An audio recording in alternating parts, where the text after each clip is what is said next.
Si tu as grandi avec une mère blessante, ces phrases te semblent sûrement familières. Elle a fait de son mieux, pardonne-la, c'est ta mère. C'est du passé, tu devrais passer sur autre chose et focaliser sur toi. Tu devais être reconnaissante, elle t'a donné vie. Elle a fait de son mieux. Même si ces phrases partent peut-être d'une bonne attention d'une proche ou un proche à toi et qui veulent peut-être réconforter en disant ça, et peut-être que tu sens que ça te fait pas tant du bien que ça et te réconforte pas et finalement ça te fait plus du mal qu'autre chose. Tu te sens mal, tu t'en veux de pas sentir de l'amour pour ta mère comme tout le monde et tu te sens incomprise, tu te sens seule. Je sais exactement ce que tu vis parce que moi aussi je suis passée par là. Et aujourd'hui, donc j'ai beaucoup cheminé sur mon chemin et j'ai beaucoup travaillé sur moi, j'ai pris du recul par rapport à mon passé. Et donc aujourd'hui, en tant que coach en blessure maternelle, je peux te dire pourquoi est-ce que tu te sens mal et pourquoi est-ce que ces conseils ne te font pas du bien et au contraire, qu'est-ce que tu as besoin à la place. Donc déjà, je pense que c'est pas la peine d'en vouloir à ces personnes parce qu'ils ne sont pas peut-être formés ou en tout cas ils ne savent pas comment se comporter pour te faire du bien. En tout cas, quand tu partages une expérience douloureuse avec ta maman, c'est peut-être pas quelque chose qui est partagé avec tout le monde. Et donc la chance pour que la personne ressente de la compassion, comprend ce que tu vis, euh, ça demande quand même beaucoup de conditions. Et bien sûr, tout le monde a un avis aussi, et tout le monde a son propre filtre par rapport à son propre expérience. Et donc, souvent, les personnes projettent leurs propres sentiments, leur propre perception des choses, mais c'est peut-être pas ce que tu vis toi. C'est pas ta faute de sentir mal, c'est pas ta faute de sentir coupable, c'est tout à fait normal parce que quand il y a de la culpabilité en toi, c'est qu'il y a un conflit intérieur. C'est que ce que tu sens à l'intérieur de toi n'est pas conforme avec ce qu'on attend de toi ou en tout cas ce que tu souhaites exprimer. Donc tant que tu es dans le déni ou en tout cas dans la non-reconnaissance de ce que tu traverses, de ce que tu ressens exactement, tu vas sentir un poids, quelque chose qui te pèse, quelque chose qui n'est pas aligné. Donc, pourquoi ce n'est pas efficace de juste pardonner ta mère et juste dire que tu la pardonnes? Eh bien, parce qu'il y a tellement de choses qui ont été accumulées à ton enfance et tu as probablement vécu ça jeune, tu as probablement pas eu les capacités et les ressources à ce moment-là de te faire le travail nécessaire pour comprendre, pour réellement pardonner. Et quand je dis réellement, ce n'est pas juste je te pardonne, c'est plus verbalement ressentir quelque chose en toi. Et pour ressentir ça, en fait, il faut déjà faire entamer un travail d'amour et de compréhension de soi et de pardon de soi en fait. Je dis souvent que en fait avant de pardonner ta mère, il faut déjà savoir pardonner soi parce que souvent la personne avec qui on est le plus dur c'est soi-même parce qu'on ne se pardonne pas à ne pas aimer notre mère par exemple, on ne se pardonne pas de d'être imparfaite, on ne se pardonne pas à faire des erreurs, euh, on se pardonne pas à essayer des choses qu'on aurait aimé mais qu'on aurait dit non et on se pardonne pas du coup d'être déloyal envers notre famille et on en reparlera sans doute dans un autre épisode parce que s'il y a beaucoup de choses à dire. Mais en tout cas, c'est un petit peu un combat entre être soi-même et vouloir plaire et vouloir appartenir à un groupe, à une famille, à des amis, etc. Parce qu'il est beaucoup plus mal vu de parler du mal, entre guillemets, de sa mère, en tout cas exprimer de la tristesse, de la frustration, de la colère, que une relation qui se passe bien, etc. Et comme je disais dans mon premier épisode, on accorde en fait beaucoup plus de crédibilité à une mère qui se plaint de son enfant qui fait une crise d'adolescence, qui désobéit, etc.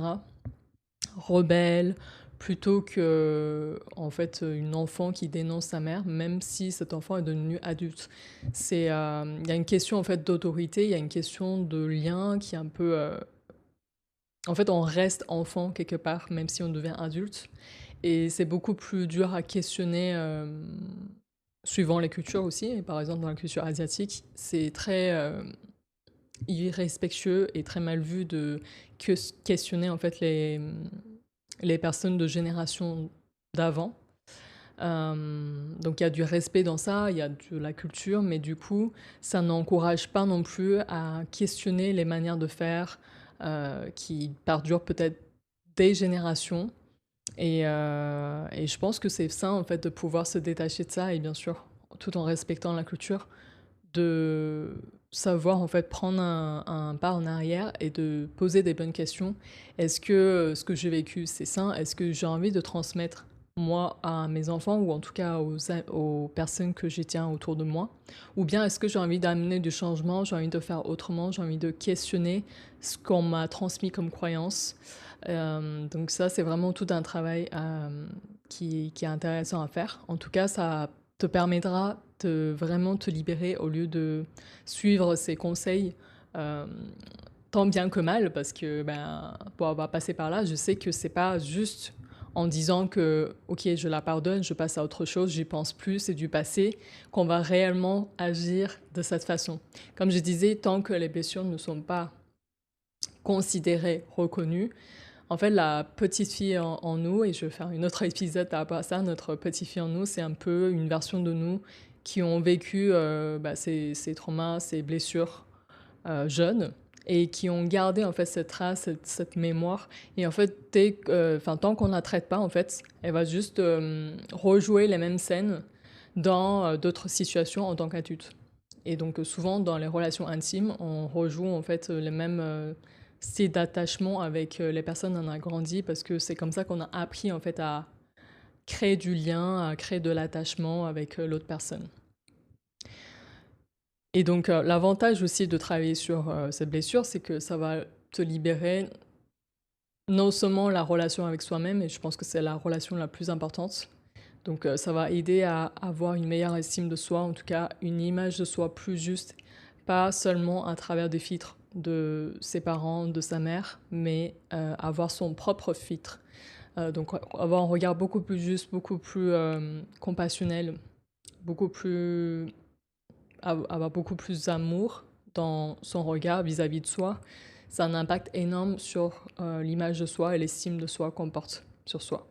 Donc une fois qu'on a une bonne estime de soi, c'est là où on peut aussi construire des meilleures relations parce qu'on envoie du coup une image de nous plus positive.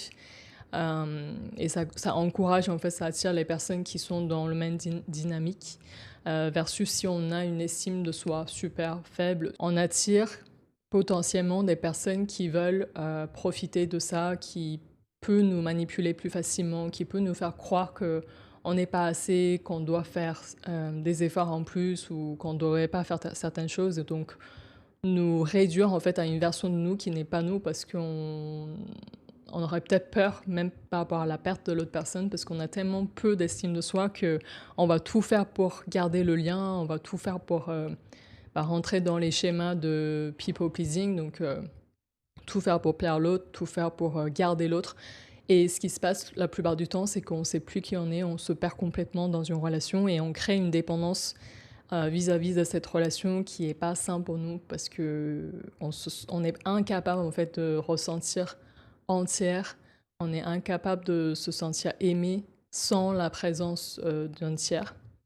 Et donc ça crée beaucoup des relations déséquilibrées malheureusement. Et donc ce que je fais aussi dans mes coachings, c'est aider les femmes à retrouver leur autonomie émotionnelle. Et autonomie émotionnelle, ça ne veut pas dire qu'on doit finir notre jour seul et qu'on ne doit jamais tisser de relations. C'est juste que c'est à partir d'un espace beaucoup plus sain, beaucoup plus libre, beaucoup plus authentique. Donc c'est comment aimer sans se perdre dans une relation, sans s'abandonner, sans diminuer notre valeur. Parce que notre valeur ne dépend pas de l'autre personne. On est là, on existe, notre valeur a de l'existence avec ou sans l'autre. C'est juste que souvent, en fait, nos autres relations reflètent qui on est, comment on interagit avec les gens.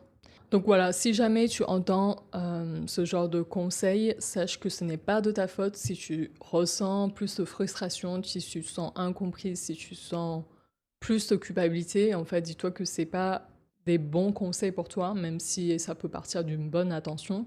Mais ce qui aide finalement, c'est vraiment d'avoir un espace où tu te sens en sécurité, ou tu peux partager ton expérience si tu sens de le faire. Et encore une fois, je recommande vraiment de faire avec une personne professionnelle. Mais évidemment, tu peux partager avec les personnes avec qui tu sens cette confiance, cette compassion, cette écoute bienveillante, non jugeante. Mais en tout cas, voilà, c'est super important d'avoir ce genre d'écoute. C'est hyper important aussi de reconnaître ce que tu as vécu. Ce n'est pas parce que c'est du passé que ça ne compte pas. En fait, ça s'est passé à une période où, encore une fois, tu étais vulnérable, totalement dépendante, et tu n'as pas d'autre choix que de soumettre ce qu'on t'a imposé en fait à l'époque. Mais aujourd'hui, en tant qu'adulte, tu as le choix. Tu as le choix de faire autrement. Tu as le choix de briser ce cycle et de plus transmettre ces schémas que tu considères nocifs pour toi aujourd'hui, en tout cas qui ne répond pas peut-être à ton objectif de vouloir se sentir mieux, vouloir tisser des liens plus sains dans ta vie. Et donc ça t'appartient. Donc je dis souvent à mes coachés que ce n'est pas ta faute ce qui t'est arrivé dans ton enfance, mais par contre, c'est de ta responsabilité aujourd'hui d'en faire quelque chose, d'aller de l'avant et en fait faire le tri entre ce que tu aimerais faire continuer, perdurer, et ce que tu aimerais arrêter parce que ça te dessert. La troisième chose qui est indispensable selon moi, c'est vraiment de valider la légitimité émotionnelle. Ça veut dire que tout ce que tu as ressenti est légitime. Ça veut dire que peu importe ce que tu as vécu, même si la voisine, admettons, ou ton ami a vécu des choses pires, plus violentes, etc., ne veut pas dire que ton histoire vale moins ou pas légitime. Ne veut pas dire que ce que tu ressens, c'est trop, c'est exagéré, etc. Non, c'est important de reconnaître ce qu'on a ressenti à ces moments-là, même si c'est douloureux. Et en fait, au lieu de les fuir, une fois qu'on les reconnaît, une fois qu'on ose regarder de face, on les libère pour de vrai. Et on ne les fuit pas. On ne les évite pas, on ne s'anesthésie pas. Parce que très souvent, les gens qui fuient leurs émotions vont partir sur autre chose pour compenser. Donc ils vont comme compenser un vide, et ils vont peut-être partir sur une addiction, ça peut être l'alcool, ça peut être du sexe, ça peut être le travail, ça peut être plein de choses qui sont malheureusement pas saines pour eux. Ça peut être la nourriture par exemple aussi, les troubles d'alimentation. Tout ça c'est pour combler un manque, un vide. Et donc, au lieu de partir dans une addiction, on peut très bien traiter ça d'une façon beaucoup plus saine. C'est d'aller voir vraiment nos émotions, d'aller ressentir. Et très souvent, je vois des femmes que j'accompagne, elles ont peur de leurs émotions parce qu'on leur a jamais appris à ressentir leurs émotions dans un espace safe, dans un espace où elles se sentent autorisées de ressentir. Elles ont souvent peur d'être envahies par ces émotions et que ça devient incontrôlable. Le truc, c'est qu'une émotion, c'est pas fait pour être contrôlé. Une émotion, c'est pas, on n'est pas un robot en fait. On ne commande pas dans nos émotions. Nos émotions, elles passent et viennent un peu comme un nuage qui passe dans le ciel. Et on ressent des émotions parce qu'on est un être humain, mais les émotions de base, c'est juste l'énergie qui circule en nous. Donc si on n'essaie pas de les contrôler, si on n'essaie pas de les bloquer, ils sont juste là de passage. Et souvent, ils nous apportent des indices, des messages très précieux. Et donc, voilà, c'est un travail que j'encourage aussi à mes clients de faire, c'est de vraiment devenir alliés de leurs émotions au lieu d'être un peu des ennemis des émotions, d'essayer de contrôler. Donc, au lieu de contrer ces émotions, on les accueille avec beaucoup de bienveillance. Et bien sûr, je les guide aussi à ressentir leurs émotions en sécurité, en prenant confiance.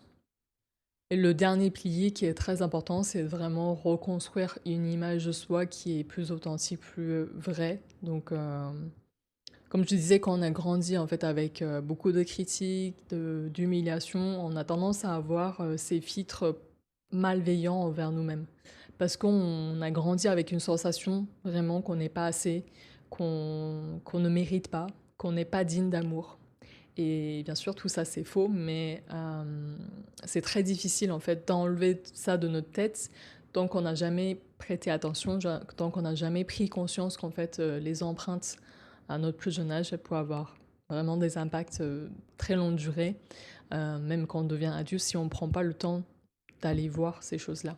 Donc voilà, j'espère que cet épisode t'aura plu et j'espère que ça t'aurait éclairci sur certains points. N'hésite pas à laisser un commentaire, me laisser un feedback, ça me ferait plaisir de te lire. Et puis je te dis à mardi prochain.